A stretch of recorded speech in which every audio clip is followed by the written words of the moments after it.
Monsieur Dito, bonsoir.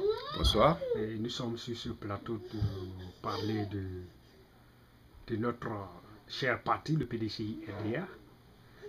Je voudrais vous poser la question, que pensez-vous des gens qui se réclament au fouettisme, membres du PDCI et qui désobéissent au président du parti?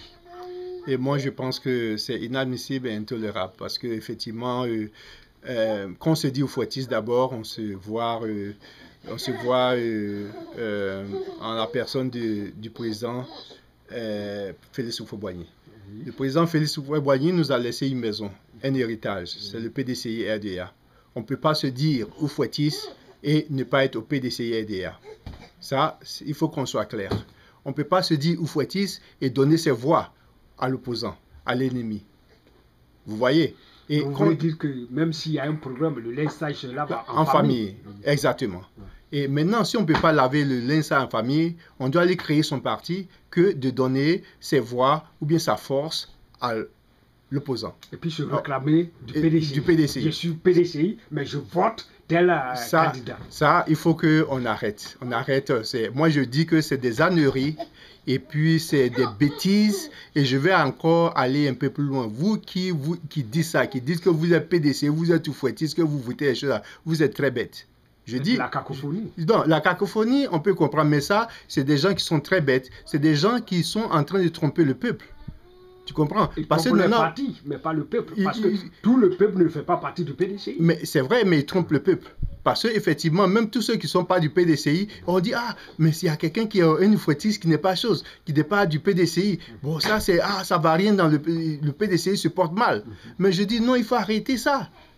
Tu vois, et on peut arrêter ça par, disons, la communication, par le débat politique. Parce qu'aujourd'hui, en Côte d'Ivoire, moi, je ne vois pas de débat politique. Le débat politique, c'est quoi? Ça permet de dissiper les hommes d'ombre. Et quand moi je dis qu'effectivement, la démocratie, ce n'est pas seulement les pays développés. La démocratie, aujourd'hui, en Côte d'Ivoire, on utilise les cellulaires, on utilise les technologies les plus avancées. Mais pourquoi ne pas utiliser une démocratie avancée? Une démocratie avancée qui veut dire que quand il y a plus de 2 candidats dans un parti, il faut organiser des primaires. Mais pour organiser des primaires... tout dernièrement avec le Parti socialiste. Effectivement, les primaires, c'est facile à organiser. Vous avez des cellulaires, vous avez des emails, vous pouvez organiser des primaires. Ça, c'est facile. Mais il suffit d'avoir la bonne volonté. Mais vous qui êtes au devant là, si vous n'êtes pas animé de la bonne volonté, effectivement, vous allez tout bâcler, vous allez tout mettre des générations en retard. C'est maintenant. Vous voulez dire par là que le choix, par exemple, des législatives tout dernièrement, bon, ce choix s'est opéré souvent par des amis, sur amitié ou bien sur par connaissance. Mais je vois, mais ça se voit, c'est pas moi qui vais le dire, mais effectivement, je n'ai pas vu de primaire. Et il y a eu des frustrations partout. Le président Bédier a organisé des primaires, a annoncé qu'il y aura des primaires. Mais il ne sait pas pourquoi, au dernier moment, tout a changé. Mais je crois que, vous voyez, j'ai entendu que le président du Bénin, il a annoncé que c'est son dernier mandat. Mais pourquoi les autres présidents ne feraient pas ceci? C'est son dernier mandat. Mais ça, l'Afrique avance comme ça. Vous voyez? Mais quand les présidents africains... Il va respecter son mandat. Moi, je sais, parce qu'il a dit, s'il ne respecte pas, on va le pousser. Ce n'est pas parce que je suis pas béninois. Le pousser comment? Non, il est au pouvoir, mais on va le pousser. Il y a une manière de pousser. Gbagbo a été bien poussé, Kadhafi a été poussé après des années. Mais la nouvelle génération, je vous dis en toute vérité, si vous ne vous battez pas pour la démocratie, mais vous allez rester tarés. Vous comprenez? Bon, moi, ici aux États-Unis, c'est vrai que je jouis peut-être d'une vie aisée, mais j'aime la Côte d'Ivoire. Pourquoi je ne suis pas resté en Côte d'Ivoire? Parce que j'ai senti la poudre. Vous voyez? J'ai senti des politiciens imbéciles comme Gbagbo. J'ai senti ça, parce que j'étais là, je voyais autour de moi ce qui se passait. Il disait qu'il n'avait pas d'armes, il était arrogant avec Nana Houphouët-Boigny, mais je sentais la poudre. Parce qu'en Afrique, on respecte toujours ses aînés. Et quand on ne respecte pas ses aînés, on a la... Est-ce que vous ne pensez pas que c'est souvent la pauvreté qui fait que... Parce que si quelqu'un au pouvoir, il donne l'argent, il distribue l'argent, et puis ce dernier se fait aimer parce qu'il donne l'argent du peuple au peuple qu'on le supporte. Mais c'est ce que Gbagbo lui-même disait. il a éclairci l'idée ou bien la conscience du peuple. Parce qu'il dit que l'argent que le PDC vous donne, c'est votre argent, prenez-le, bouffez-le et votez-moi. C'est la même chose. La même règle s'applique à tout un politicien. Et je voudrais dire encore que nous sommes en retard sur ce point. Parce que je prends l'exemple des États-Unis. Lorsque Obama battait sa campagne, c'est le peuple qui lui donnait de l'argent. Mais en Côte d'Ivoire, en Afrique, généralement, et en particulier en Côte d'Ivoire, si tu n'as pas d'argent pour battre campagne, mais malgré tes bonnes idées, mais tes bonnes idées vont se retrouver dans les tiroirs qui va te voter. Donc, est-ce que vous ne pensez pas que c'est ce problème de la pauvreté qui fait que jusque-là, la démocratie ne décolle pas? Non, la pauvreté en elle-même n'est pas un frein à la démocratie. C'est, disons, la carence des débats, c'est le manque d'imagination, c'est, disons, le manque de volonté politique.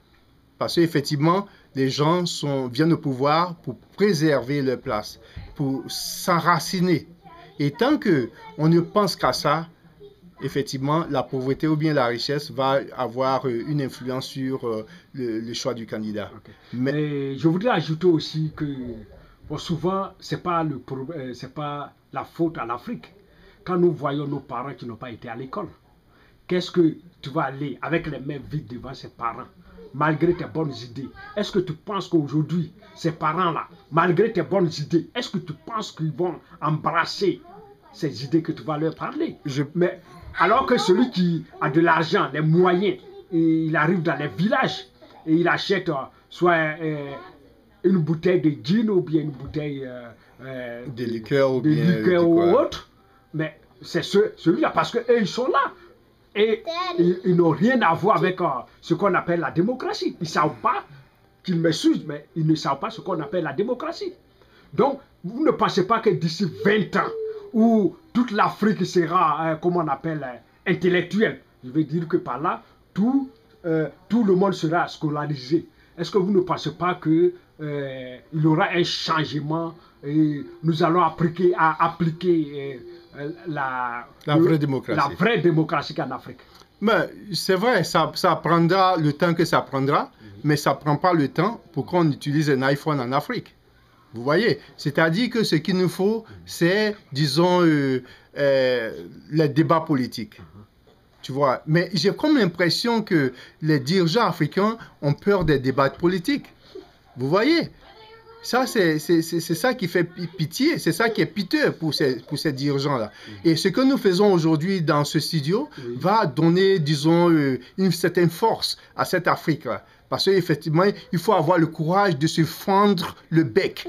Je vous dis, surtout que vous êtes à l'étranger. Vous êtes à l'étranger, vous avez peur de quoi? Il faut vous fendre le bec. Il faut exprimer vos idées. Vous avez librement insultez les présidents américains, librement vous insultez les présidents français, mais librement vous avez peur de critiquer vos présidents. C'est ça qui est pitié. Sorry pour moi. Je suis très excité et je pense que bon, on va aller à la fin du débat. Okay. Et puis, donc, bon, monsieur Ditou, je voudrais que vous concluiez cette... Bon, je pense qu'effectivement, l'Afrique ne pourra évoluer qu'en faisant, disons, une autocritique, et puis ne pourra évoluer qu'en faisant des débats transparents, politiques, économiques, spirituels, et tout ça, clairs et transparents. Ok, je vous remercie et à bientôt. Ok, merci.